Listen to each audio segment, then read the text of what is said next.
മിക്കവാറും വെള്ളിയാഴ്ച രാവുകളിലെല്ലാം ആ ഉമ്മേനെ കാണാൻ വരാറുണ്ടായിരുന്നു. വരുമ്പോഴെല്ലാം കയ്യിലെ ചോരപ്പാടുകൾ എന്നെ കാണിക്കും.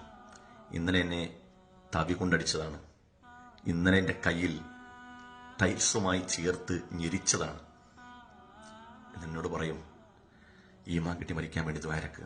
ഒരിക്കലും എന്നോട് ഒരു ആവശ്യം പറഞ്ഞു, ഭർത്താവിനെ ഒന്ന് കണ്ടു ഉപദേശിക്കൂ, ചിലപ്പോൾ നന്നായാലോ. ഉപദേശിക്കാൻ ചെന്നാൽ ഞാൻ ലഭ്യനായി.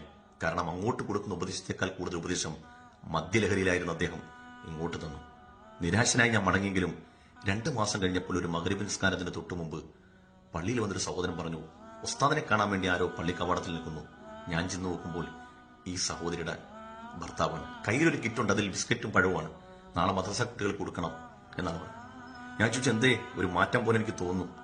ഉസ്താദെ, ഉസ്താദ് പറഞ്ഞത് ഞാൻ ഉൾക്കൊണ്ടില്ലെങ്കിലും എന്റെ കൂടെ ഉണ്ടായിരുന്ന, ഒന്നിച്ചിരുന്ന് മദ്യപിക്കുകയും ഒന്നിച്ച് സിനിമക്കൊക്കെ പോരുന്ന ആള് ഗ്യാസ് പൊട്ടിത്തെറിച്ച് മരണപ്പെട്ടു.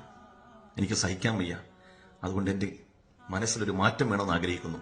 എനിക്ക് നന്നാവണം ഉസ്താദ് എന്ന് അദ്ദേഹം പറഞ്ഞു. ഇൻഷാ അല്ലാഹ് നന്നാവണം. ചെറിയൊരു ഉപദേശം കൊടുത്തു. നാളെ സുബഹിക്ക് 1-ാം സഫിൽ ഉസ്താദിന്റെ പിന്നിലുണ്ടാകും എന്ന് വാക്ക് തന്നു പോയി, മടങ്ങിപ്പോയി.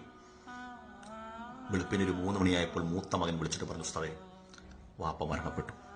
ഞാൻ നിങ്ങളോട് പറഞ്ഞെന്നറിയോ, നാളെ നന്നാവാന്നൊക്കെ നമ്മൾ ആഗ്രഹിക്കും. പക്ഷെ നമ്മൾ നന്നാകാൻ ആഗ്രഹിക്കുന്ന ദിവസമൊക്കെ ഒരു പക്ഷേ അള്ളാഹു അതിന് അവസരം തന്നില്ലെന്ന് വന്നേക്കാം. അതുകൊണ്ട് നിങ്ങളെ ഓർമ്മപ്പെടുത്തി. എന്റെ ജീവിതത്തിലെ ഒരു നേരനുഭവമാണ്. അതുകൊണ്ടൊന്നും അവസാനിച്ചില്ല കേട്ടോ.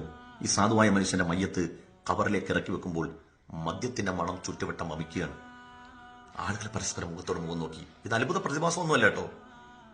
അദ്ദേഹത്തിനോട് ജീവിതകാലത്ത് ഒന്നിച്ചിരുന്ന് മദ്യപിച്ചവർ ചേഴ്സ് പറഞ്ഞ ആളുകളൊക്കെ തന്റെ സുഹൃത്തിനെ അവസാനമായിട്ട് കാണാൻ വേണ്ടി മരണാനന്തര ചടങ്ങിൽ പങ്കെടുക്കാൻ വേണ്ടി ഖബർസ്ഥാനിൽ വന്നിരിക്കുകയാണ്. മുഴുവൻ ആളുകളും കുടിച്ചുകൊണ്ട്. മരണത്തിലും അദ്ദേഹത്തിന് വിട്ടില്ല. ഇനി മരണാനന്തരം എന്താ സംഭവിക്കാൻ പോകുന്നത്? ഒരു മദ്യപാനി മരിച്ച് ഖബറിലടക്കണേ, എന്നിട്ട് ഖബർ തുറന്നു നീ നോക്കണേ. തലോസ പറഞ്ഞെന്താ അറിയോ? മദ്യം കുടിച്ചിട്ട് തൗബ ചെയ്യാത്തവൻ ഖബറിൽ അവന്റെ മയ്യത്ത് വെച്ച് ആളുകൾ പിരിഞ്ഞാൽ കിബിലയിൽ നിന്ന് മുഖം തെറ്റും. തല വടക്കോട്ടും മുഖം കിബിലയിലേക്കും വെച്ച മയ്യത്തിന്റെ മുഖം കിബിലയിൽ നിന്ന് അല്ലാഹു തല തെറ്റിച്ചു കളയുമെന്നാണ് പറഞ്ഞത്. നമുക്കൊരു വിചിന്തനം ആവശ്യമാണ്.